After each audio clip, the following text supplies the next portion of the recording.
ప్రభువైన యేసుక్రీస్తు వారి శక్తి కలిగిన నామములో కూడి వచ్చిన అందరికీ నా ప్రత్యేకమైన వందనాలు చెల్లిస్తున్నాను. ఆయా ప్రదేశాల్లో నుంచి దేవుని వాక్యం వీక్షిస్తున్న మీ అందరికీ ప్రభునామములో నా శుభాహ్వానం.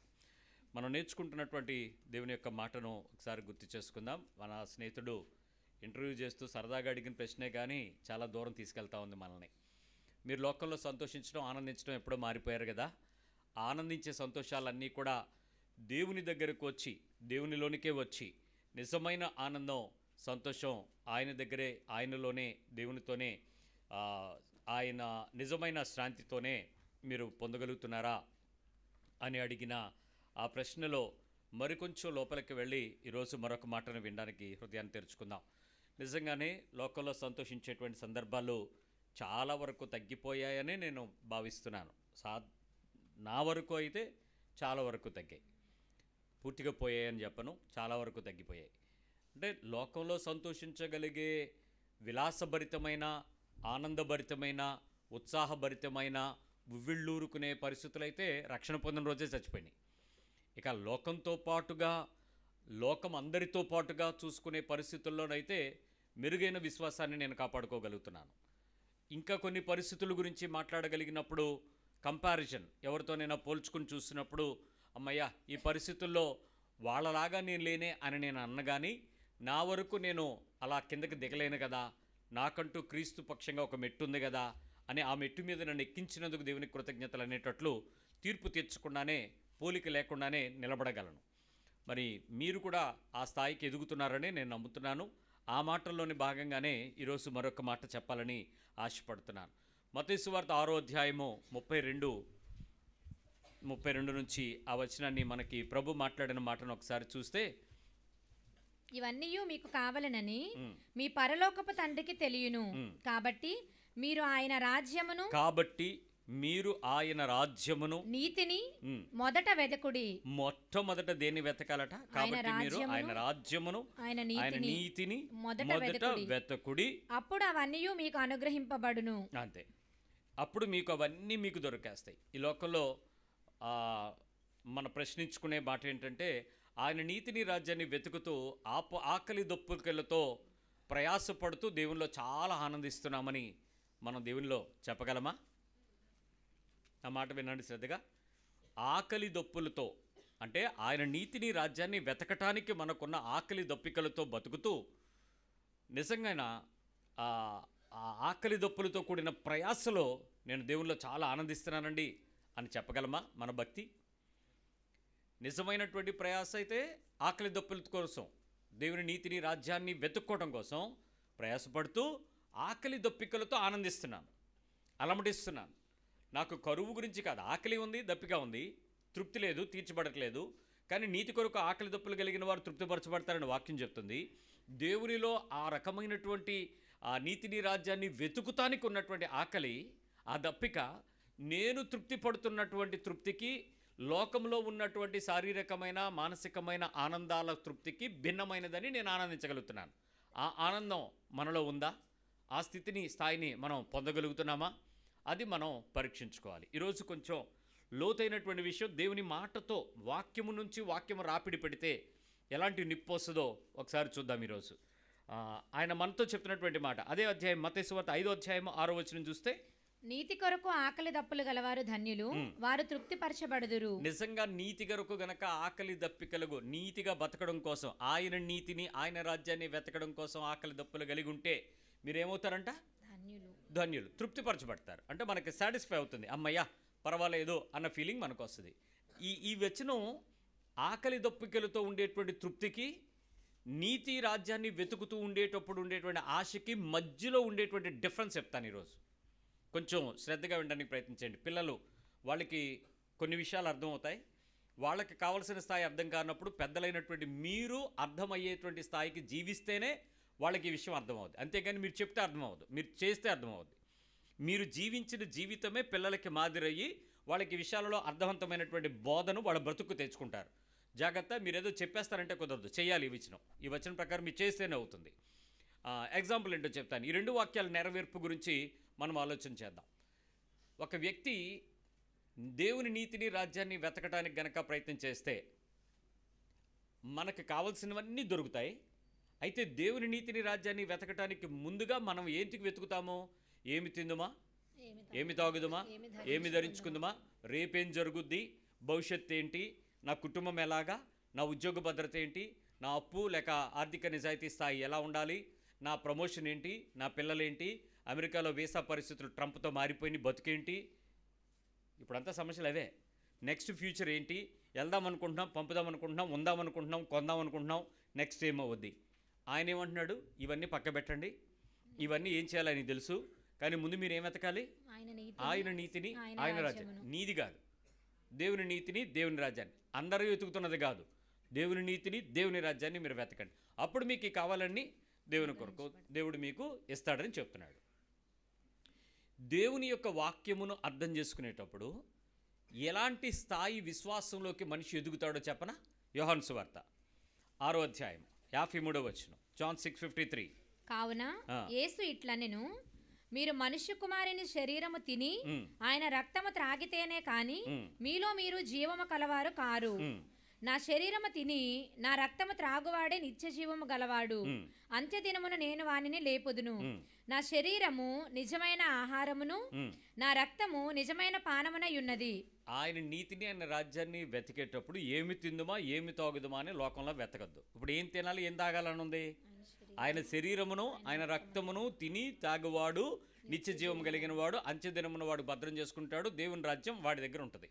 ఇప్పుడు నేను నిజంగా బతకాలంటే, నిజంగా జీవించాలంటే, నిజంగా ఏదైనా భూమి మీద అనుభవించాలంటే, నా మనసులోకి, నా శరీరానికి మధ్యలో ఉండేటువంటి పోరాటం ఏంటంటే, వాళ్ళందరూ ఇలా చేస్తున్నారు, నేనైతే అలా చెయ్యను, నేనైతే అలా చేయకూడదు. వాళ్ళందరూ అలా ఉంటున్నారు, నేనైతే అలా ఉండను, నేను అలా ఉండాలనుకోవట్లేదు. వాళ్ళందరూ ఇలా తింటున్నారు, నేనైతే అలా తినను, ఇలాగే ఉంటాను, ఇలాగే మాడతాను, ఇలాగే బతుకుతాను. ఈ డిఫరెన్స్ ఏదైతే ఉందో ఇది యేసుతో నువ్వు ఉంటావా, యేసుని విడిచి వెళ్ళిపోతావా అన్న ప్రకృతిని చూపిస్తుంది. ఇక్కడ అనేకులు ఆయన విడిచి వెళ్ళిపోవటానికి కారణం ఏంటి? ఈ వచనమే. మీరు తిని తాగుతున్నది ఏమి తిందుమా, ఏమి తాగుదుమా అని మీరు ఆలోచిస్తున్న బిర్యానీ గురించో, చిల్డ్ కోకోకోలా గురించో కాదు, మంచి హాట్ కాఫీయా లేకపోతే కోల్డ్ బెవరేజా దాని గురించి కాదు, ఈ రాత్రి ఏం తిందాం, తెల్లవారు ఏం తాగుదాం, ఏం ఫ్రిడ్జ్లో పెట్టుకుందాం దాని గురించి కాదు. ఆయన శరీరమును, ఆయన రక్తమునే భుజించడానికి నా మనసు ఉవ్విళ్ళూరితే, ఆయన వాక్యమునే నేను పట్టుకోవడానికి ఎదురు చూస్తే, ఆయన వాక్యానుసారమైన జీవితాన్నే నా బ్రతుకుకు పానముగా తీసుకోవడానికి ఇష్టపడగలిగితే అప్పుడు వచ్చేది జీవము. అది కాకుండా యేసును అడ్డం పెట్టుకుని, యేసు ఫోటో పెట్టుకుని, యేసు మందిరాన్ని అడ్డం పెట్టుకుని, యేసు చర్చిని అడ్డం పెట్టుకుని, యేసుక్రీస్తుని నమ్మిన పాస్టర్ని అడ్డం పెట్టుకుని నా బతుకుని క్రైస్తవుడిగా వెళ్ళబుచ్చేద్దాం అనుకుంటే నీ అంత మోసగాడు, మోసగెత్తే క్రైస్తవులం కూడా ఉన్నాడు. మోసపోకండి, దేవుడు వెక్కిరించబడ్డు. మళ్ళీ ఈ మాట పదే పదే చెప్తాను నీకు, మోసపోకండి, దేవుడు వెక్కిరించబడ్డు. మరి నేను బతుకుతున్నాను కదా, బతుకు, నువ్వు బతుకుతావు, నేనేం తీసేస్తాను అనలే. ఎందుకంటే ఆయన నామమున ఎవడు రక్షణ పొందినా ఆయన రక్షించడం ఆయన నీతి. భూమి మీద ఉన్నప్పుడు పోగొట్టుకునేదేంటి? శాశ్వత జీవమైన నిత్య జీవం పోగొట్టుకుంటావు. భూమి మీద తాత్కాలికమైనటువంటి గుడారంలో జీవించడానికి నీకు కృప దొరుకుద్ది, భూమి మీద ఎర్త్లీ లైఫ్ అనుభవిస్తారు, కానీ నిత్య జీవమున కొరకు దాచి ఉండేటువంటి ఆ జీవము పోగొట్టుకుంటారు. కాబట్టి భూమి మీద నిత్యత్వాన్ని అనుభవిస్తూ నిత్య జీవమును కూడా అనుభవించాలని దేవుడు కోరుకుంటున్నాడు. ఈ రెండు జీవితాల యొక్క పరిపూర్ణత ఒక క్రైస్తవ్యం, భూమి మరియు నిత్యత్వం. ఈ రెండింటి మధ్యలో మనం చేసేటువంటి విషయాలు ఎలాంటివి ఉంటాయో ఒకసారి ఆలోచించండి. ఆయన శరీరమును తింటే, అంటే ఆయనని, ఆయన మాటనే, ఆయన వాక్యమునే, ఆయనను సంపూర్ణంగా బైబిల్ ప్రకారమైనటువంటి జీవితాన్ని జీవిస్తే, ఆయన నీతిని రాజ్యాన్ని వెతుకుతూ ఎంతగా మనం భూమి మీద విషయాలను కోల్పోవచ్చో మొదటి ఉదాహరణ చెప్తాను. దీన్ని గెలిస్తే రెండో ఉదాహరణకి వెళ్దాం. మొదటిది రోమిల్కి రాసిన పత్రిక 7వ అధ్యాయము 17వ వచనం. The simple formula for a Christian. కావున ఇవాళ వాక్యం చాలా ఈజీ విషయం మీకు చెప్తాను, బాగా అర్థమైపోద్ది. రోమపత్రిక 7వ అధ్యాయం 18వ వచనం. నా యందు అనగా నా శరీరమందు మంచిది ఏదియు నివసింపదని నేను ఎరుగుదును, మేలైనది చేయవలనను కోరిక నాకు కలుగుచున్నది, కానీ దాన్ని చేయట నాకు కలుగుటలేదు. ఎంతమంది దీనిని ఒప్పుకుంటారు?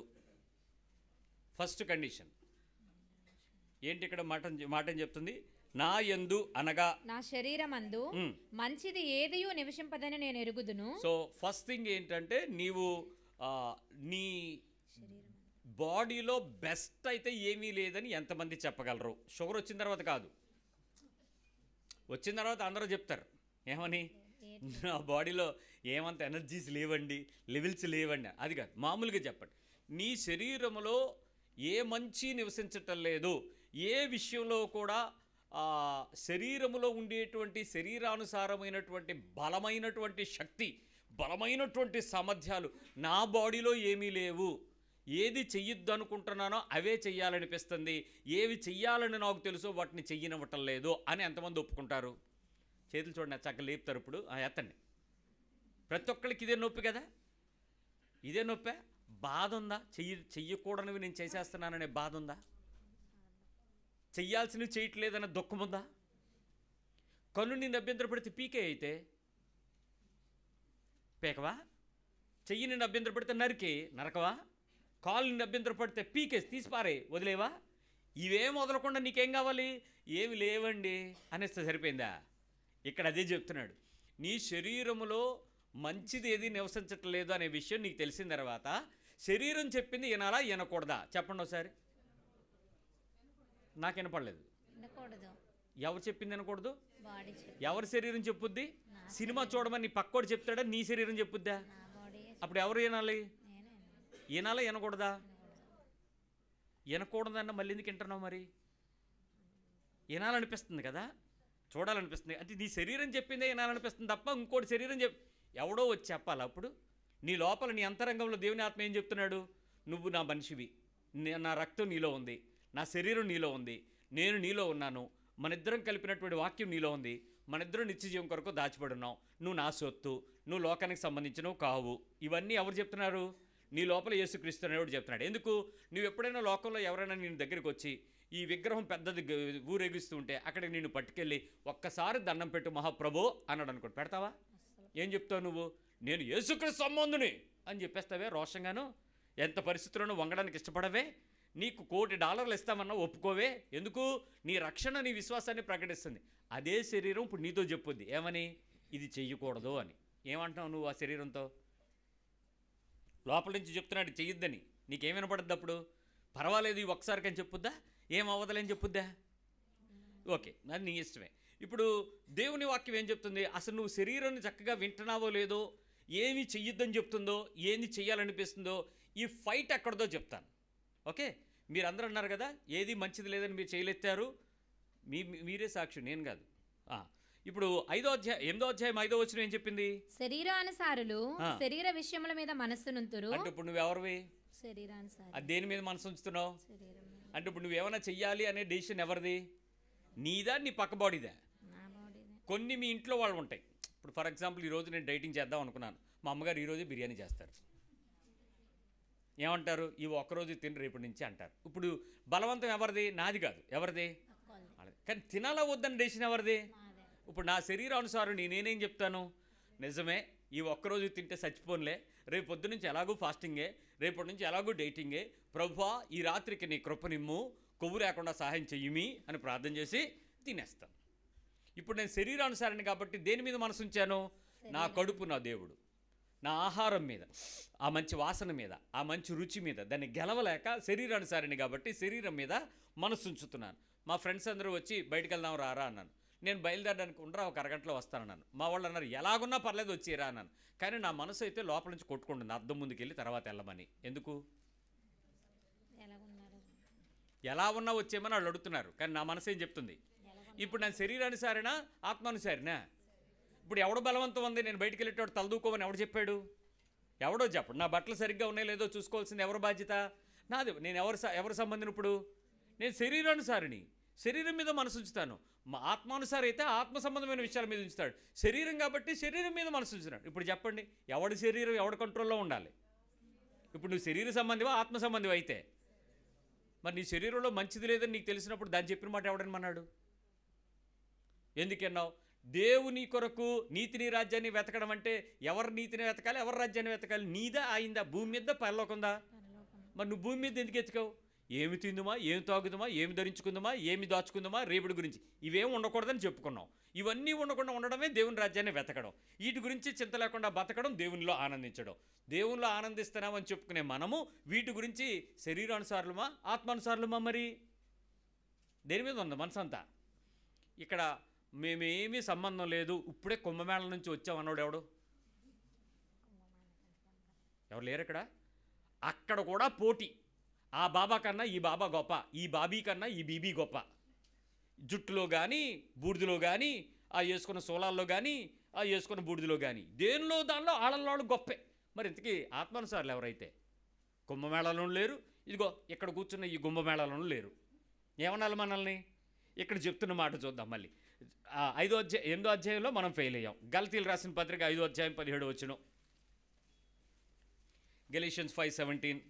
శరీరము ఆత్మకును, ఆత్మ శరీరమునకును విరోధముగా అపేక్షించును, ఇవి ఒకదానికొకటి వ్యతిరేకముగా ఉన్నవి కనుక మీరేవి చేయ నిశ్చయింతురో వాటిని చేయకుందురు. ఖచ్చితంగా స్టేట్మెంట్ ఇక్కడ ఏం చెప్తుంది? ఇప్పుడు శరీరానికి ఆత్మకి ఏమవుతుందట?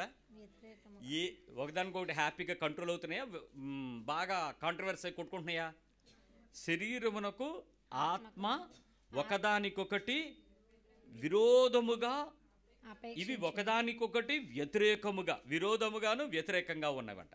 అందుకని ఏం చేయాలనుకుంటున్నారో అవి చేయకుందరు, వాటిని చేయకుందరు. ఇక్కడ వచ్చిన చదివేటప్పుడు నిజమే మాకు కూడా ఇలాగే ఉంది అనిపించటం వేరు.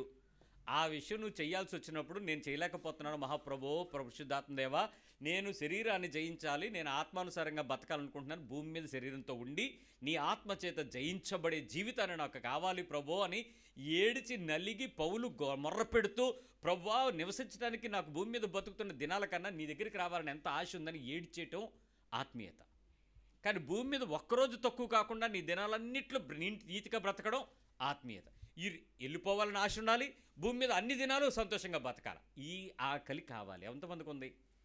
ఏదో బతుకుతున్నామంటే తినటం కోసం బతుకుతున్నాం తప్ప, బతకడం కోసం తింటున్నామనే ఆలోచనలో ఉండడమే తప్ప, ఏ రకమైన పరిస్థితుల్లో కూడా నా శరీరానికి ఆత్మకు వ్యతిరేకమైనటువంటి ఫైట్ జరుగుతునేటప్పుడు ఆ పోరాటంలో నేను చెయ్యలేకపోతున్నాను కాబట్టి ఈ శరీరంలో నివసించడానికి ఈ పరిస్థితులకు నేను ఒప్పుకోను, ఈ పరిస్థితులు నేను నివసించనివ్వను అని నువ్వు నీ శరీరాన్ని నువ్వు నలగొట్టగలుగుతున్నావా? ఆలోచించండి. అలా దాన్ని కంప్లీట్గా దాన్ని ఏమైనా కంట్రోల్ చేయగలుగుతున్నామా బాడీని? నేను నీకు 100 మార్కులు వేయాలనుకోవట్లే, 10 మార్కులు వేద్దాం అనుకుంటున్నాను చాలు. అయ్యో 100 10 అంటే పాస్ అయిపోతావని చెప్పండి. మీ పక్క వాళ్ళు చెప్పండి, 100 10 అయితే పాస్ అయిపోతావని. ఒక్క 10% నువ్వు గెలిచావో పాస్ అయిపోతావు అంతే. 10% చాలు, 90% వద్దు, పోతే పోయాం. అంటే ఎంత కష్టంగా ఉంటుంది. ఇప్పుడు బైబిల్ ఏం చెప్తుందంటే అసలు కంప్లీట్గా ఆపోజిట్గా ఉంటుందని చెప్తుంది బాడీ. ఎంత పోరాటం అండి. ఇప్పుడు నేను చెప్తునేటప్పుడు మీకు మనసులోకి వస్తుంది, కానీ పొద్దున్న మళ్ళీ చొప్పులేసుకున్నట్టు మర్చిపోమంటది. దాని సంగతి వదిలే, అది అయిపోయింది, వాక్యం అయిపోయింది, పదని అంటది. ఎంత ఫైట్కి నీ బాడీని నువ్వు ఎంత రెచ్చగొడతావు, దాన్ని ఎంత చంపుతావు, దాన్ని ఎంత నలగొడతావు, ఎంత అణిచేస్తావు, ఎంత వదిలేస్తావు, ఎంతవరకు కోల్పోవడానికి ఇష్టపడతావు. అసలు ఎప్పుడైనా అలా కోల్పోవడానికి ప్రయత్నం చేసే కొద్దీ నీ శరీరం నీ మీద తిరగబడిపోతే తెలుసా, రెచ్చిపోద్ది. ఊరుకోసమా ఏమైనా అంటే చెప్పుదే, ఆత్మ సంగతి దేవుడు చూసుకుంటాడు, ముందు నన్ను తృప్తిపరచంటది. ముందు బాడీని నువ్వు తృప్తిపరచు, నువ్వు దాంతోనే ఉన్నావు, దానికోసం బతుకుతున్నావు. నా శరీరం లేకపోతే నువ్వేమైపోతావు? ఆత్మ సంగతి దేవుడు ఎరుగు. కమాన్, దాన్ని తినిపెట్టు, దాన్ని పోషించు, దాన్ని సుఖపెట్టు, దాన్ని సంతోషపరచు, దాన్ని తృప్తిపరచు, దానికి కావాల్సినవన్నీ ఇవ్వు రాజా. తిట్టేస్తూ ఉంటుంది నీ శరీరాన్ని. ఊరుకోదండోయ్. అప్పుడేం చేయాలి ఆలోచించండి. ఈ రెండు మనకి వ్యతిరేకం.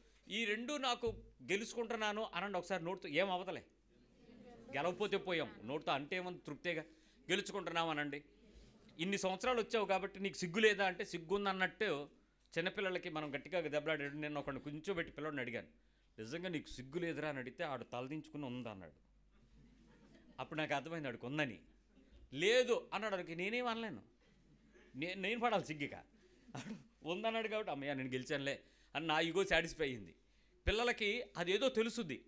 ఆడు తప్పు చేయకపోతే సారీ చెప్పలేం, కానీ సిగ్గు లేదా అంటే మాత్రం ఆడికి ఏదో ఆగుతుంది. సేమ్ అంటే ఏం అర్థం అవుద్ది ఆడికి? ఆడు వెళ్ళి డ్రై రేసుకొస్తాడు అంతే. ఏంటి సేమ్ అంటే కూడా ఇప్పుడు చూడండి, చిన్నప్పుడేమో పెద్ద ప్యాంట్లు, పెద్ద అయ్యాకేమో ఇంతింత లాగులు. ఇప్పుడు సిగ్గు ఎవడికి లేదు, డిఫర్స్ అయిపోయింది.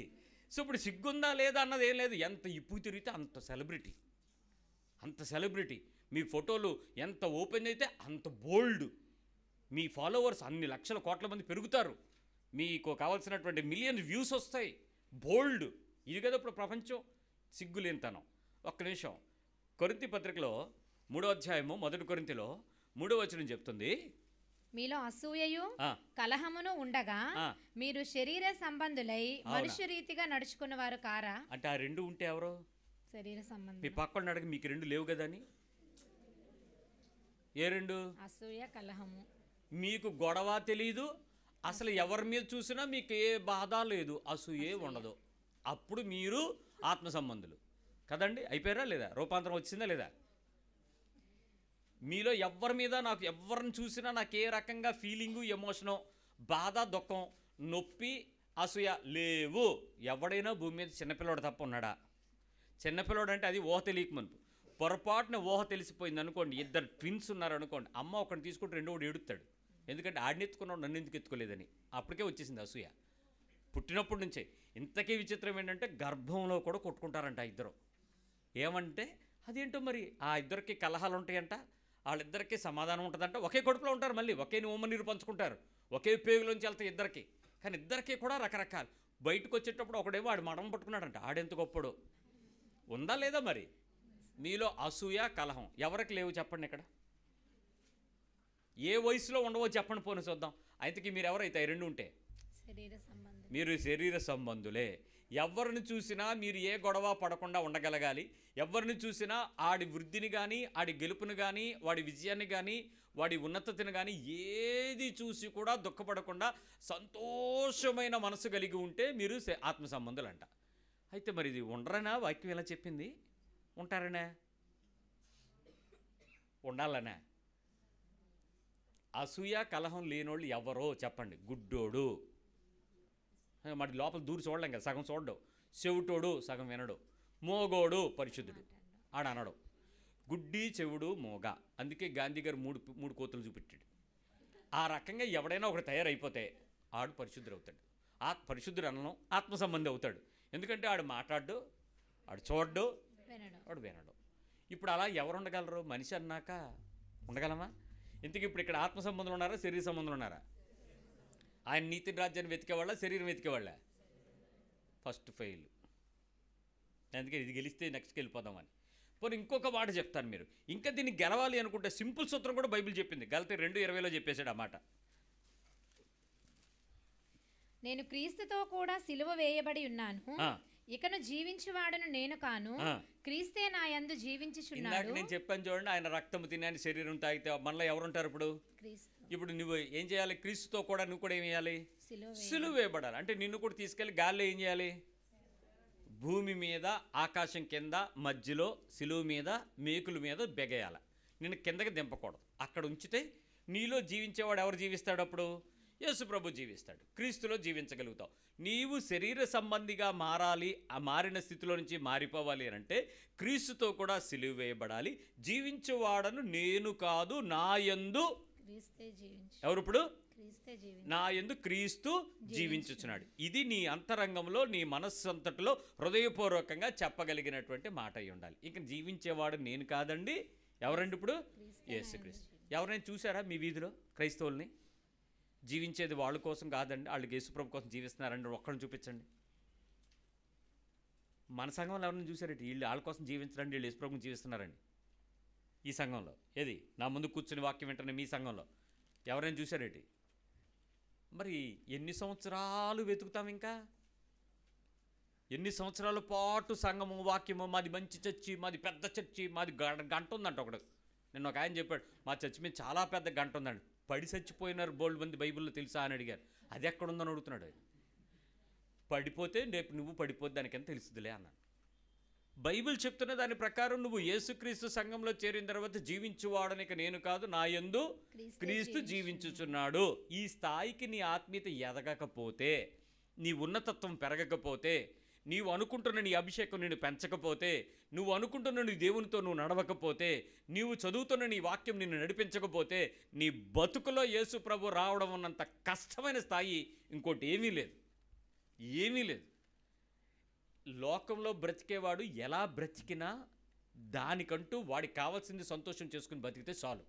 కానీ క్రైస్తవ్యంలోకి వచ్చి క్రీస్తులో బ్రతికేవాడు సంఘంలో చేర్చబడిన తర్వాత దేవుని యొక్క వాక్యం ప్రకారం ఈ రకమైనటువంటి అసూయ కలహాలు కలిగిన దేహాన్ని దాటి, శరీర సంబంధమైన పరిస్థితుల్లో మనస్తత్వాన్ని దాటి, మానసికంగా ఆత్మీయమైన స్థితికి నాలో జీవించేవాడు యేసుక్రీస్తు అనే స్థాయికి పెరగకపోవటం, అన్యాయమైనటువంటి ప్రదేశంలో అక్రమమైన వ్యక్తి వచ్చి కూర్చుని న్యాయవంతుడైన యేసుని సిలువ వేస్తున్నారు బాహటంగా.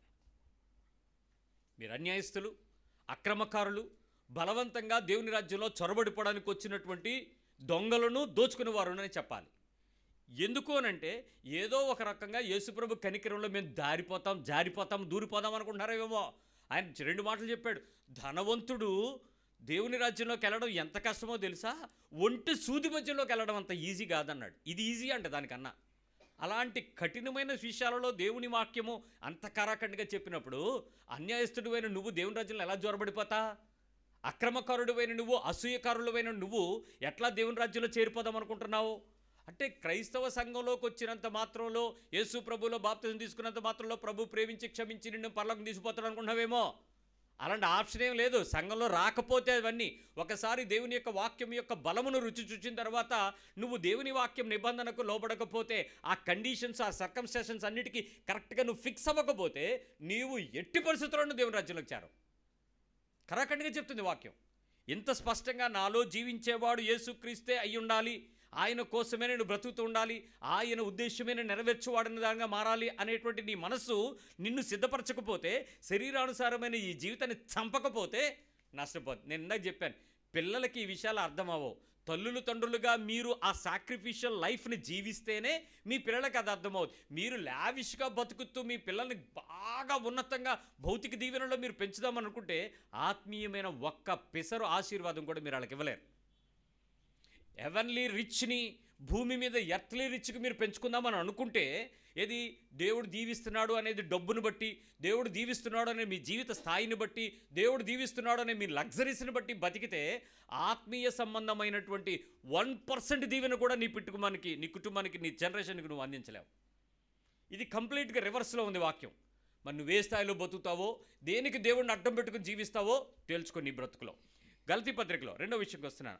ఆ వచనం ప్రకారం సిలువేయబడకపోతే నీ బ్రతుకులో శరీరం నిన్ను అడ్డు పెడుతున్న సంగతులను నువ్వు శరీరం నుంచి తొలగించకపోతే, శరీరం నిన్ను ఆపు చేస్తున్న విషయాలను శరీరానికి దూరం చేయకపోతే, శరీరం నిన్ను బంధిస్తున్న విషయాలను నీ శరీరం నుంచి నువ్వు దూరంగా లాగకపోతే ఎట్టి పరిస్థితుల్లోనూ నువ్వు నష్టాన్ని అనుభవిస్తావు. జాగ్రత్త. ఇది మొదటి విషయం. 2వ విషయంకి వస్తున్నాను. నీ పాత స్వభావాన్ని నూతన పరుచుకొని యేసుక్రీస్తుని ఎంతమంది ధరించుకున్నారో చూద్దాం. పాత స్వభావాన్ని రోమపత్రిక 13వ అధ్యాయం 14వ వచనం. రోమన్స్ 13:12. మెట్టుకు ప్రభువైన యేసుక్రీస్తును ధరించుకొనిన వారై, ఎవరిని? యేసుక్రీస్తును ధరించుకొనిన వారై శరీరేచ్ఛలను నెరవేర్చుకొనుటకు శరీరము విషయమై ఆలోచన చేసి కొనుకుడి. ఏం చేసుకోకూడదు? శరీరేచ్ఛలను నెరవేర్చుకొనుటకు శరీర విషయమై ఆలోచన చేసి కొనుకుడి. ఇక్కడ ఎవరిని ధరించుకున్న వారము? యేసుక్రీస్తును ధరించుకున్న వారము. మెట్టుకు యేసుక్రీస్తుని ధరించుకున్న వారముగా ఉండాలి. ఎవరిని ధరించుకోవాలంట? నేను వేసుకున్నది తెల్ల షర్టు, తెలుపు షర్టు.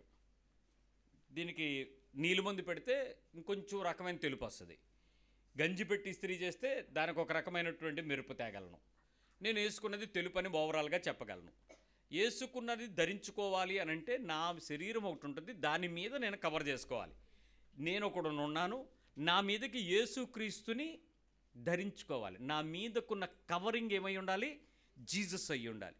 నిన్న మేము మా ఇంటి దగ్గర వాక్ చేస్తూ ఉంటే మా దగ్గరకు ఒక పిల్లడు వచ్చి నా ముందు ఇలా నొక్కాడు.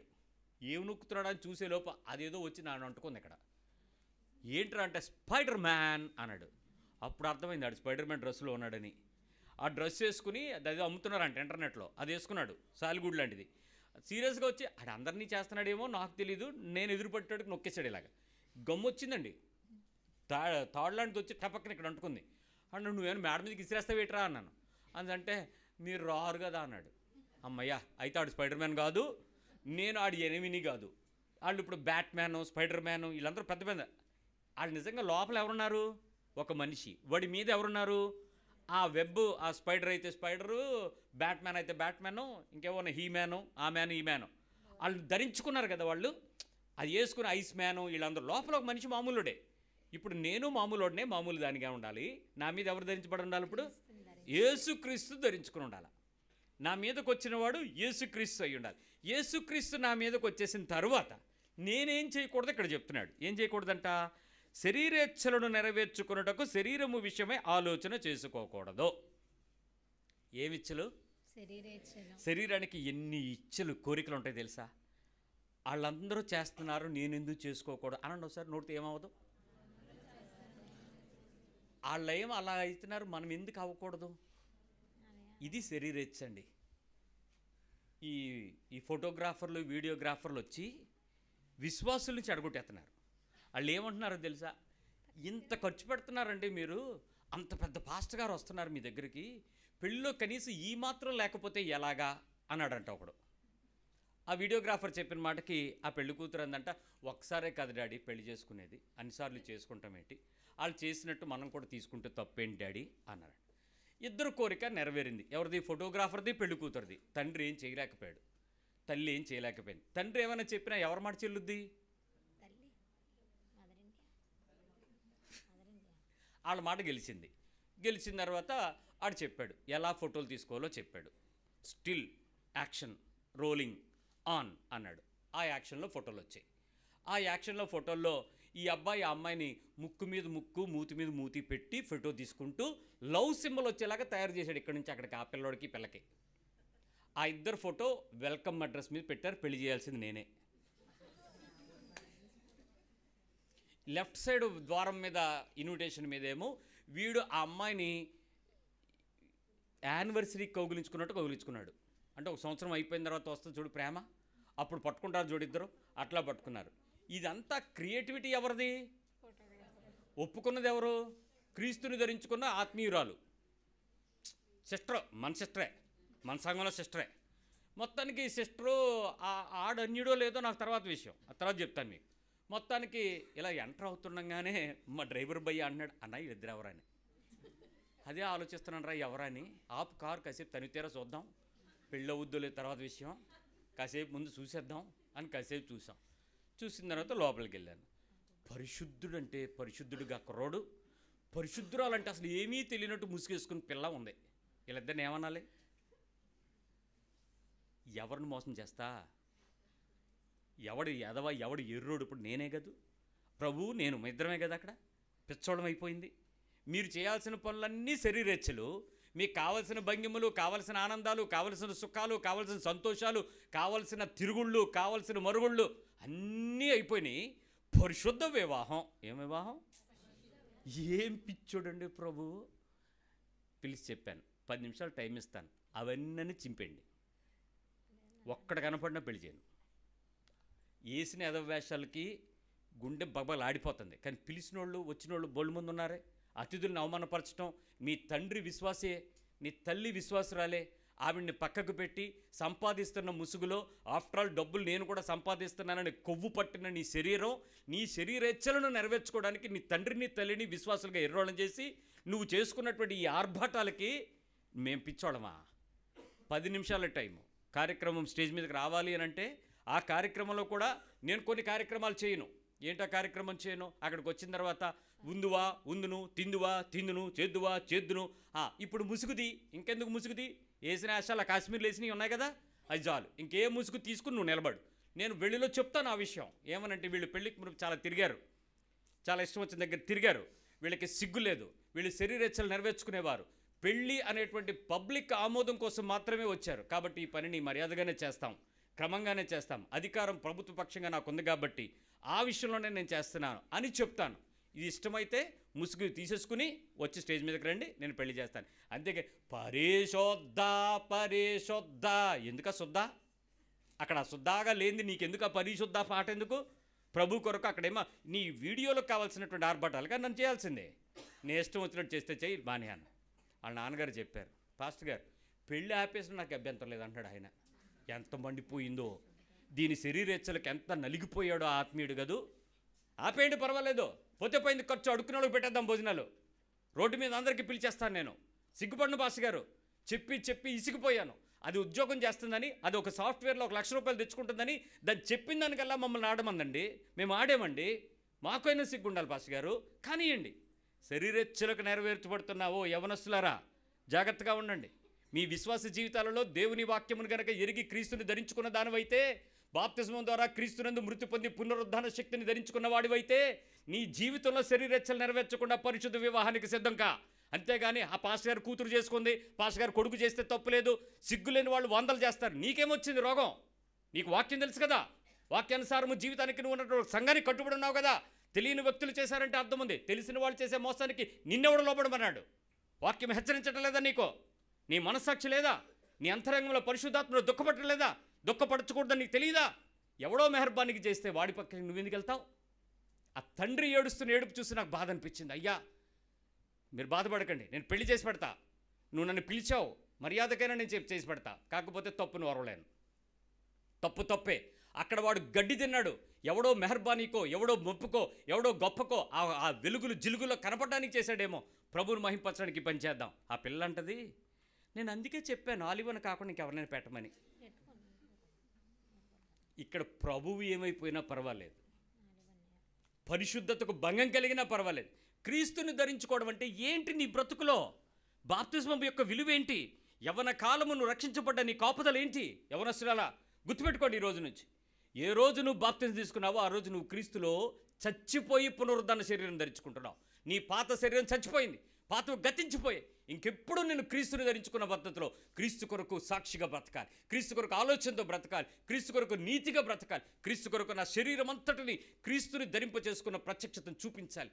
ఇది ఎంతమందికి ఉంది కాంక్ష? ఈ రోజుల్లో కనపడుతుందా? ఆఖరి రోజుల్లోకి వచ్చేటప్పటికి మీలో విశ్వాసమును కనుగొందునా అన్నాడు. ఖచ్చితంగా డౌటే. ఎండ్ టైమ్స్కి వచ్చేసాం.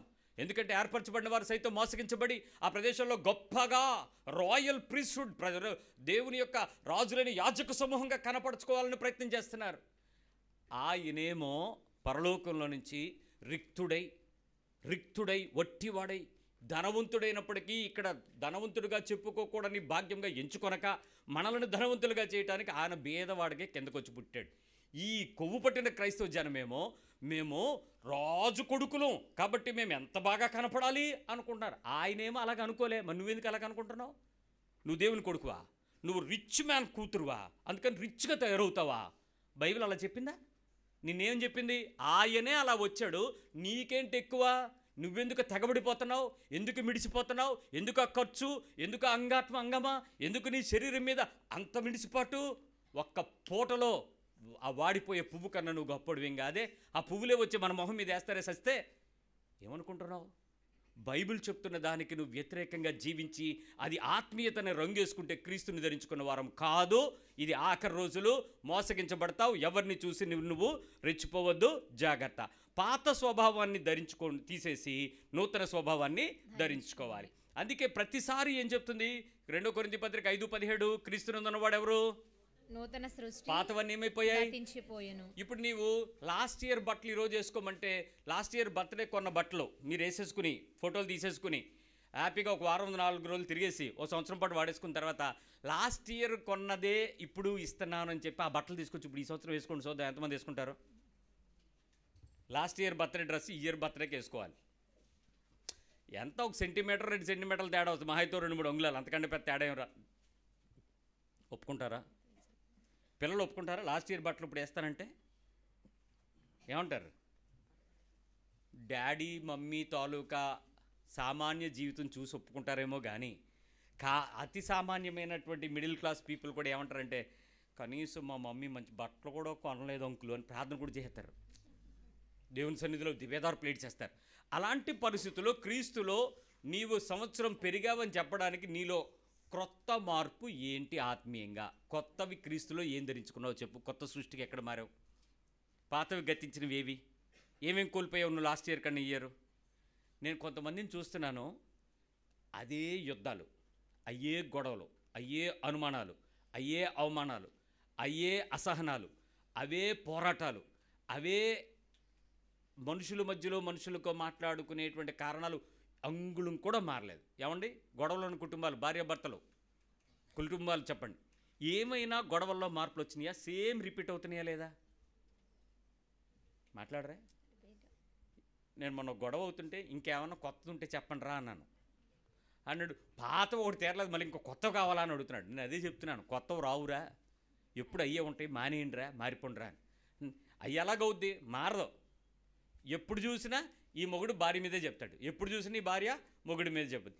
ఇద్దరు ఎప్పటికీ మారరు. మారాల్సిందేంటి క్రీస్తులో? మరి కొత్త సృష్టికి ఎప్పుడవుతారు? పాతవి పోగొట్టుకోవాలి కదా, గతించిపోవాలి కదా. క్రీస్తులో నూతన సృష్టిగా నువ్వెందుకు మారలేదు? కొన్ని కంప్లైంట్స్ ఇస్తారు, చెప్తూ ఉంటారు, ఏమండి మా ఆయన ఇలా ఉన్నాడండి, మా అబ్బాయి ఇలా ఉన్నాడండి, మా అమ్మాయి ఎలా ఉందండి, మా ఆఫీసర్ ఇలా ఉన్నాడండి. నేను అప్పటికీ చెప్తాను, ఏమన్నా కొత్తగా చెప్పమ్మా అని. కొత్తగా ఏముంటాయి? ఏం మారవు. మీరు మారేంత వరకు ఆ కొత్త మారవు. క్రీస్తులో నూతన అలవాటు అయిపోయిందని అంటారేమో అనుకుంటాను. ఇప్పుడు మాకు ప్రాబ్లమ్స్ అలవాటు అయిపోయాయి. ఒక్క ఆవిడ మాత్రం ఉందండి, ఎప్పుడు అడిగినా ఏం మార్పు లేదు, కానీ నేను మాత్రం మారానంటది. ఏ ప్రాబ్లం మారలేదు, నేను మాత్రం మారాను. ఏమంటే చెప్పడం మానేసాను, ఎందుకు చెప్పినా వింటున్నావా సత్తనావా అంద నన్ను. ఆఖరికి అది కూడా నా మీదే. చెప్పనివ్వవు, చెప్పినా వినవు, ఎందుకు నీతో చెప్పడం వేస్ట్, నేను మారాను అందది. పోనీ మారావు కదా, ఆ ఒక్కటైనా నాతో చెప్పడం మారావు కదా. నేను అక్కడికి మనం పర్స్యూ చేశాను, అమ్మ నాతో చెప్పడం మానేసి ఇంకెవరికైనా తగులుకున్నావేంటని. ఈ మధ్య పాస్టర్లు బోల్డ్ ముందు ఉన్నారు, ప్రార్థన చేస్తాం రండి అని పిలుస్తున్నారు. ప్రత్యేక ప్రార్థన చేయబడును, ఉపవాస ప్రార్థన చేయబడును, 40 రోజులు మాతో పాటు బైబిల్ చదివించేస్తాం రండి. మరి ఆ తర్వాత ఏం చేస్తారు? మరి ఏం చేయరు. మీ ఖజానా ఖాళీ చేసి ఇంక నువ్వు పనికి రావని వదిలేస్తారు. నీ విశ్వాసాన్ని నువ్వు కాపాడుకునేటట్టు నూతన సృష్టిగా మారకపోతే, పాత స్వభావం గతించకపోతే నీ జీవితం వృధా అయిపోతుంది. జాగ్రత్త. లాస్ట్ వీక్ మనం ఇప్పుడు చదువుకున్నాం ఎహెజ్కేలు గ్రంథంలో 36వ అధ్యాయం 26వ వచనంలో నూతన హృదయం ఆయన ఏమిస్తాడు నీకు? నూతన హృదయం తీసేసి రాతికొండ తీసేసి ఏమిస్తాడు? మాంసపు గుండెని మీకు ఇచ్చేదను. నాకు ఇచ్చి వెళ్ళిపోయారు మాంసం గుండె. అది మీరు పట్టుకెళ్ళాలా, మీ దగ్గర ఉండాలా మాంసం గుండె. అంటే మీ హృదయం ఎలా మారాలి ఇప్పుడు ఈ పాటికి? ఏమండి నిజంగా మారిందో లేదో చెప్పమంటారా? మీ హృదయం మారిందో లేదో చెప్పానా? మీకు ఎవరు కోపం లేదు కదా నా మీద? ఒక్క నిమిషం చూడండి. నేను మారని వాడని అని మీలో ఎంతమంది నిశ్చయంగా చెప్పగలరో చేయొద్దండి. ఈడింతే అని నన్ను చూసి సిగ్గు లేదు, ఎత్తండి. నా గురించి మీరు ఇలాంటి అభిప్రాయం కలిగి ఎత్తండి. ఈడింతే, ఇంక మారడు, ఈడు ఇలాగే ఉంటాడని ఖచ్చితంగా అనుకున్న వాళ్ళు చెప్పండి, సిగ్గుపడకండి. ఏమనుకోను, అయ్యా మేడ మీద ఎత్తండి, మీరు నాకు కనపడతారు. ఏం కొన్ని ఎత్తట్లేదేమి, లోపల లేచినాయా బయటికి ఎత్తే దొరికిపోతామని? మీకు ఇంకా మాంసం గుండె లేదు, మీకు ఇంకా మాంసం గుండె రాలేదు. మీకు ఇంకా నా మీదే ఎంత ఉంటే దేవుడి మీద ఎంత ఉంటుంది? అసలు మీకు దేవుడు ఎందుకంటే అంత నా మీద అంత కోపం, మీకు అంత కఠినమేంటి? మీ ఇంటికి రావట్లేదేనా? మీ ఇంట్లో నేనేం రూపాయి పట్టుకెళ్ళలేదుగా, మరి ఆనందించాలిగా మీరు. పోస్ట్ మ్యాన్ మీ ఇంటికి వచ్చి ఏమండి అని వచ్చినట్టు, పాలోడు పేపరోడు వచ్చినట్టు నేను రావట్లేదుగా. ఆనందించండి, సంతోషించండి. అడుక్కోవడానికి మిమ్మల్ని బెదిరించలేదుగా, మిమ్మల్ని చెప్పించలేదుగా. మీరు ఇవ్వకపోతే పోతారని ఎప్పుడన్నా అన్నానా? ఏదైనా ఇవ్వకపోతే చూడండి మీకేసి అటు ఇటు జగాదిగి చూశానా? మీ కారు కేసు కానీ, మీ ఉంగరాల కేసు కానీ, మీ బట్టల కేసు కానీ ఎప్పుడు నెతికానా? మీరు వచ్చారని అడిగానా? రాకపోతే ఎందుకు రాలేదని అన్నానా? ఎంత ప్రేమ కలిగి నా మీద మీకు ఎందుకండి ఎంత నొప్పి? ఏ రోజైనా వాక్యం విషయంలో నేను మీకు చెప్పను ఇంకా అని చెప్పి ఏమైనా ఆపేసుకున్నానా? పోనే నా విశ్వాసాన్ని ఏమన్నా మీకు చెప్పకుండా మానేసానా? ఏమైనా ఆత్మీయతలో మీకు ఏమైనా దాచానా? ఎంత ఓపెన్గా ఉన్నానండి. ప్రతి మంగళవారం ఇక్కడే కూర్చుని ఎవడొచ్చినా చెప్పిందల్లా చెవులర్రా విన్నానా? మరి ఎందుకండి నా మీద మీకు నొప్పి? ఎందుకు మారలేదో తెలుసా మీరు? ఏంటి మీ బాధ? మిమ్మల్ని దీవించట్లా, మిమ్మల్ని ఆశీర్వదించట్లా, మీరు వృద్ధి పొందుతారు అని నేను ప్రవచించటల్లా. అదే కదా మీకు వచ్చిన నొప్పి. నేను ఇవ్వక్కర్లేదర్రా, నా నోట్లో ఆశీర్వాదాలు లేవు, నా చేతుల్లో దీవెనలు లేవు. మీరు ఇస్తే పొందుకుంటారని చెప్పే అబద్ధాలు కూడా మాట్లాడలేం. యేసుక్రీస్తు వాక్యం నీ చేతుల్లో ఉన్నాక నువ్వు ఎప్పుడైనా చదివి ఎప్పుడైనా నా మీదకి వచ్చి మాట్లాడితే ఎర్రగా తీసుకుని నిలబడదామని ధీమా, అంతేనాది. నువ్వు చదవకపోవడం వల్ల నీవు ఆ ఉచ్చులో పడ్డావు. నువ్వు చదువు చూడకపోవటం వల్ల నువ్వు అలాంటి ఉచ్చులో మా అయ్యగారు పెద్ద అయ్యగారు మా చర్చి బిగ్ చర్చ్ అని పడేడుతున్నావు. ఏదో ఒకరోజు నువ్వు చదవవా, ఏదో ఒకరోజు చూడవా, ఏదో ఒకరోజు దేవుడు నీ కళ్ళు తెరవడా, ఆ రోజు నీకు ఆ మాంసం హృదయం పెట్టాడు అనుకో, నీకు వాక్యపు సత్యం అర్థమైపోద్ది. ఆ తర్వాత నువ్వు వచ్చి నువ్వెందుకు నాకు ఎలా బోధించావని ఒక్క విషయంలో నువ్వు అడిగినా ఏం చెప్పానో చూడో ఆన్ రికార్డ్ ఉందని చెప్పగలను. అందుకు ఈ ధైర్యం. అలాగే మిగిలిన వాళ్ళ దగ్గరికి వెళ్ళి మీరు అడిగితే ఏం చెప్తారు వాళ్ళు? విశ్వాస భ్రష్టుడు వచ్చాడని మీ మీద నిందలేసి మిమ్మల్ని శిక్షకు అప్పగిస్తారు. నీ విశ్వాసం నిన్ను కాపాడుకునే మాంస హృదయం నీకు రావాలి. వచ్చుంటే ఈ పాటికి నీ హృదయంలో ఆ ఆవేశాలు, ఆ కక్షలు తగ్గిపోతాయి, చలారిపోతాయి, సమాధానం పొందుతారు, దేవుని నీతిలో మీరు వృద్ధి పొందుతారు, పరిపూర్ణులైపోతారు. అలా పెరిగిపోవడమే కదండి క్రీస్తులో మీకు కావాల్సిన కోరుకున్నది అది. ఇంకో విషయం చెప్తాను. 2 కొరింథీ పత్రిక 4:10 2 కొరింథీ 10:4 యేసు యొక్క జీవము 4:10 కరెక్ట్. యేసు యొక్క జీవము మా శరీరమందు ప్రత్యక్షపరచబడుటకై యేసు యొక్క మరణానుభవమును మా శరీరమందు ఎల్లప్పుడూ వహించుకొని పోవుచున్నాము. యేసుక్రీస్తు జీవం బయటికి రావాలంటే మనలో ఏం కావాలంట? మరణానుభవం ఉండాలంట. యేసుక్రీస్తు మరణానుభవము ఎల్లప్పుడూ బాడీలో ఉండాలంట. ఎప్పుడు మరణానుభవమేనా? చెప్పండి, ఎప్పుడు మరణానుభవమేనా? ఎప్పుడు జీవం కావాలంటే ఏముండాలి మీలో? చెప్పరేమండి? ఎప్పుడు క్రీస్తు జీవం బయటికి రావాలంటే మీలో ఏమవ్వాలి? శరీరానుసారము మరణానుభవం ఉండాలి. చచ్చిపోయే అనుభవమే కావాలి. ఎప్పుడూ చచ్చిపోవడమేనా? అవును. ఎంతకాలమైనా, ఏ విషయంలో? అన్ని విషయాల్లోనూ. ఏంటి శరీరంలో మరణానుభవం? క్రీస్తు జీవం మాలో రావాలంటే.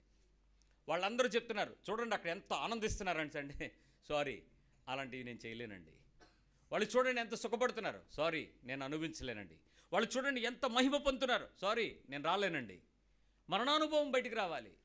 క్రీస్తు యొక్క జీవం బయటికి రావాలంటే నీ బాడీలోంచి మరణానుభవం ఎగ్జిబిట్ అవ్వాలి. నీలోంచి కోల్పోవడం నేర్చుకోవాలి. ఒక అమ్మాయి వచ్చి చెప్పింది, ఏ రోజైనా నేను ప్రసంగాలు వింటూ అసహ్యం వేసేసింది నీ ప్రసంగాలు వింటాను. సంతోషించాను. దేవుని స్తోత్రం అమ్మ, అంత అసహ్యంలాగా అనిపిస్తుందంటే ఇంకా నేను గట్టిగా చెప్పాలన్నమాట. అయితే అన్నా ఇంకా చెప్తావా అన్న. ఇంకా చెప్తాను. ఏమి అని అంటే, నేను ఏ రోజైనా వెతుక్కుని కనీసం 10 నిమిషాలు పీస్ఫుల్గా ఆహా నేను ఇలా ఉన్నాను అందాం అనుకుంటుందట. ఒక్క వాక్యంలో కూడా అలా కనపడదట ఆవిడికి. నాలా ఇలా ఏడిచేవాళ్ళు ఉన్నారు మీరు కూడా.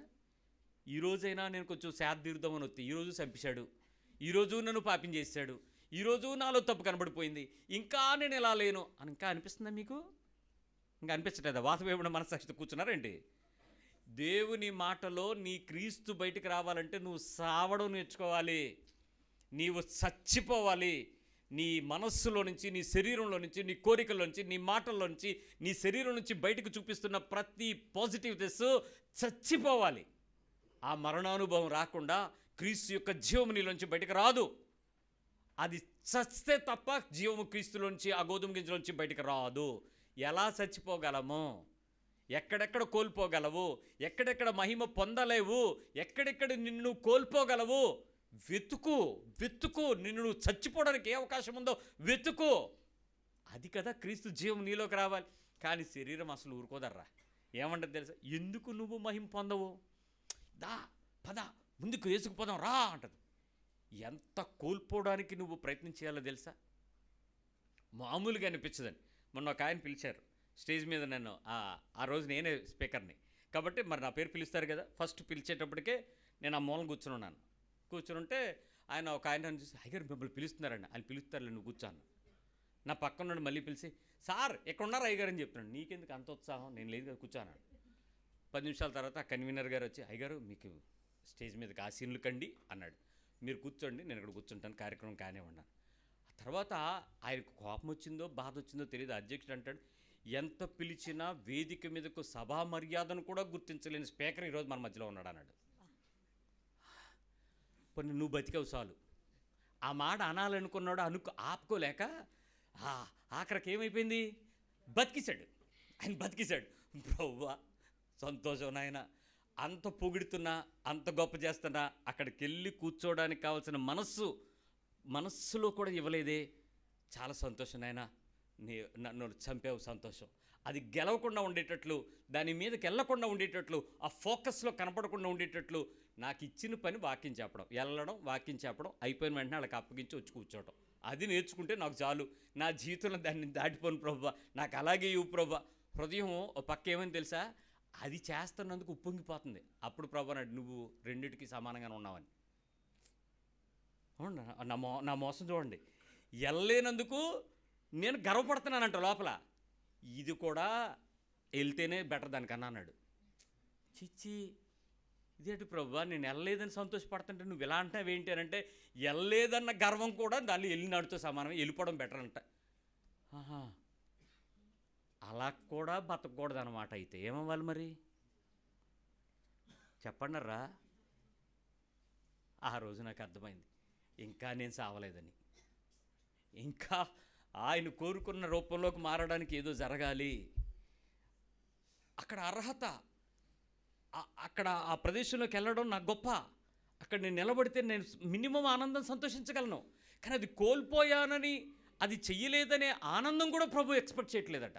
ఆయన అలా ఉండేవాడంట. నువ్వెందుకు అలా వెళ్ళలేకపోతే అది గొప్ప? నువ్వు నేను నా మాట కదా, నీ మాట కదా చెప్పేది, నేను ఇచ్చిన జ్ఞానమే కదా. అవును ప్రభు, నా మాటలే కదా నువ్వు మాట్లాడేది. అవును ప్రభు, మరి నువ్వెందుకు అక్కడ వెళ్ళలేదని గొప్పగా ఏది లోపల గించేస్తున్నావు ఏంటి, లోపల ఆనందించేస్తున్నావు ఏంటి అని వినపడుతుంది లోపల. ఇది నేను అణుచుకోవడం గురించి కాదు చెప్పేది, గెలుచుకోలేకపోయానని. అంటే కొన్ని సాధారణమైన పరిస్థితుల్లో కూడా మనిషి చావడానికి చాలా కష్టపడుతున్నాడు ఈరోజు. We're fighting, we're struggling a lot కదా.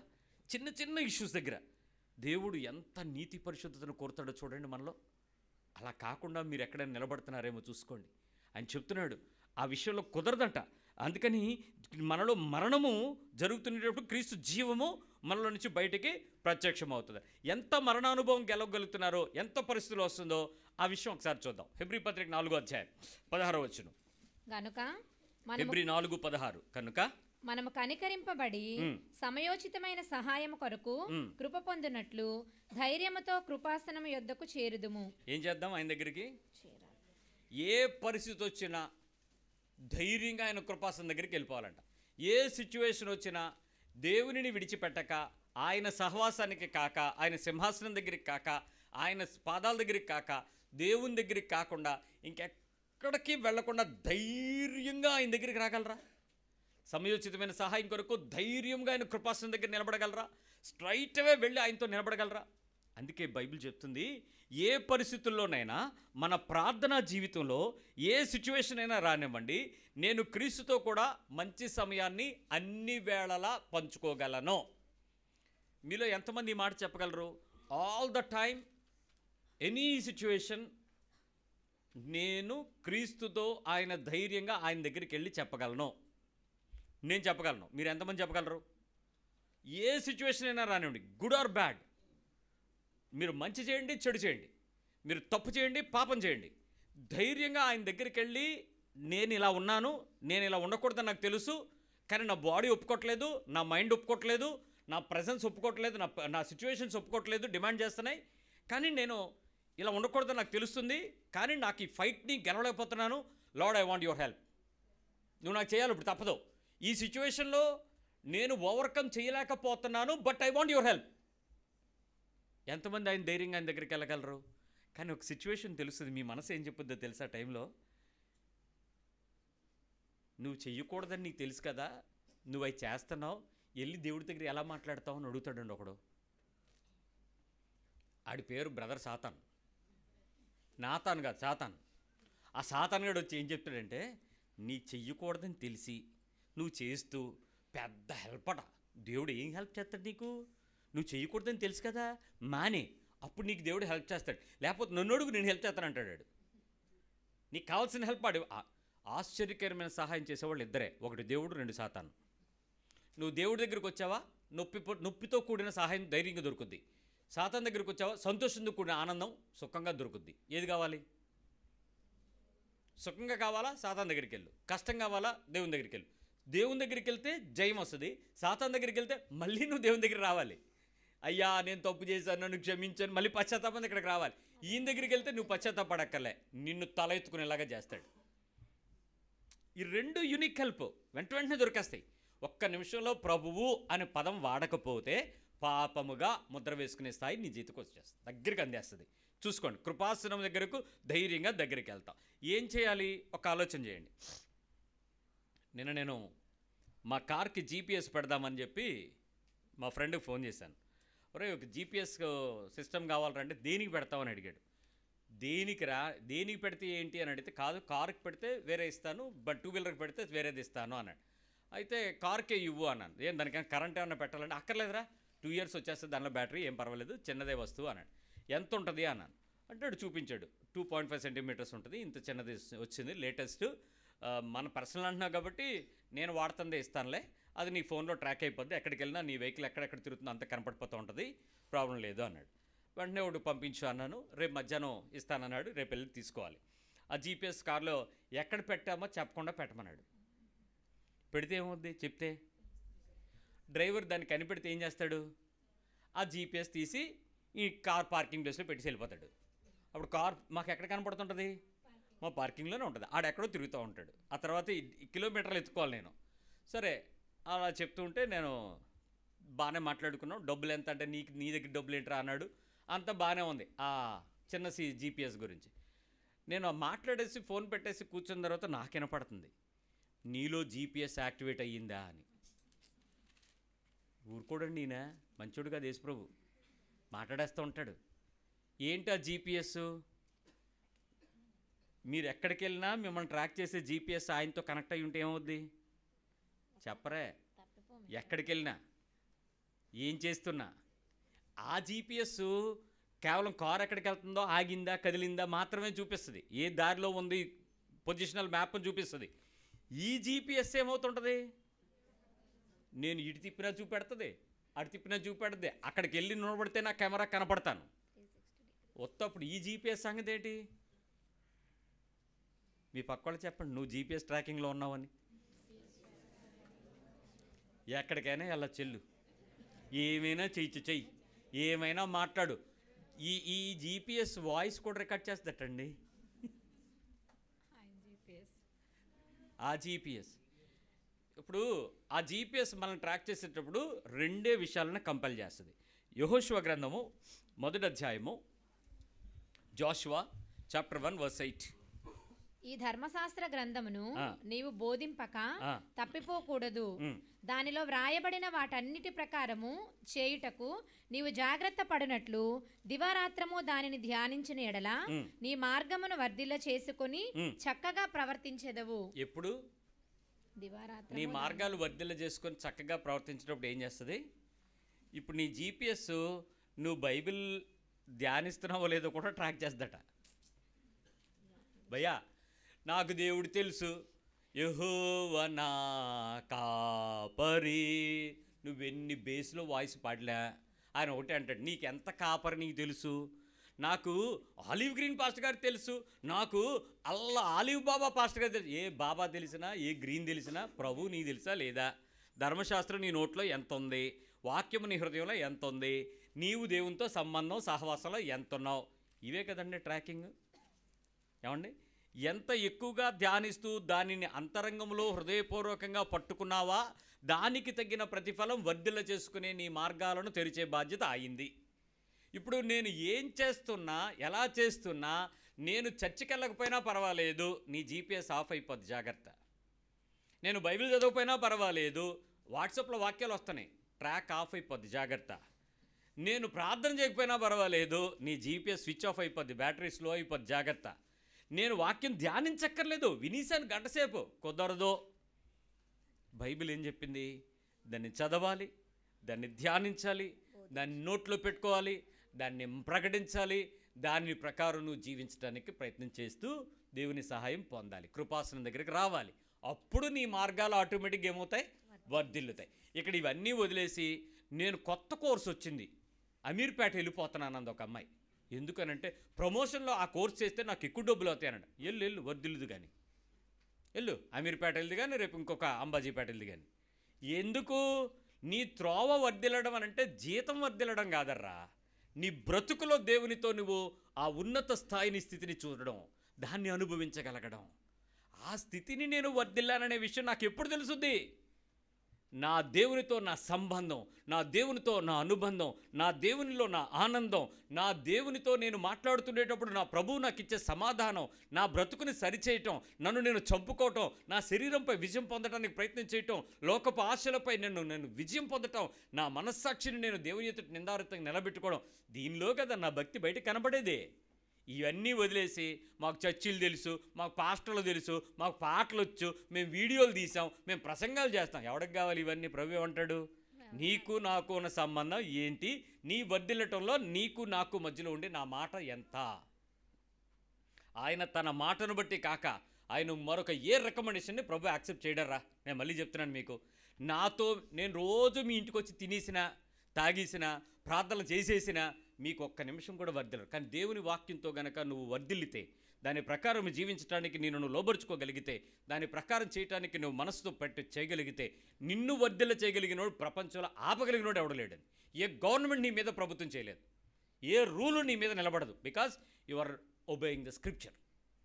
అంతటి శక్తి కలిగినటువంటి దేవుని యొక్క వాక్యంతో నీవు ఎంత స్థాయికి జీవిస్తావనేది మాత్రమే ఆధారపడదు. పరీక్షించుకుందాం, నీ హృదయాన్ని పరీక్షించుకుందాం ఈరోజు. ఒక ఆలోచించి, ఏ పరిస్థితుల్లో ఆయన నీతిని రాజ్యాన్ని వెతకడానికి నిజంగా ఇష్టపడుతున్నావు, ఎంత ఆకలి దప్పులతో నీ బ్రతుకుని లోబరచడానికి ప్రయత్నం చేస్తున్నావు చెక్ చేద్దాం. నిజంగా మీ బ్రతుకులో ఏమైనా తమాషాగా అటు ఇటుగా ఉండిపోతే ఈరోజు నువ్వు ఒప్పుకోవాల్సిన సమయం. ఈ పరిస్థితి నుంచి నువ్వు దాటి దేవుని నీతిలో నిన్ను నువ్వు నిలబెట్టుకోవాల్సినటువంటి సమయం అయ్యింది. జాగ్రత్త. ప్రార్థన చేస్తూ ప్రభుని అడుగు.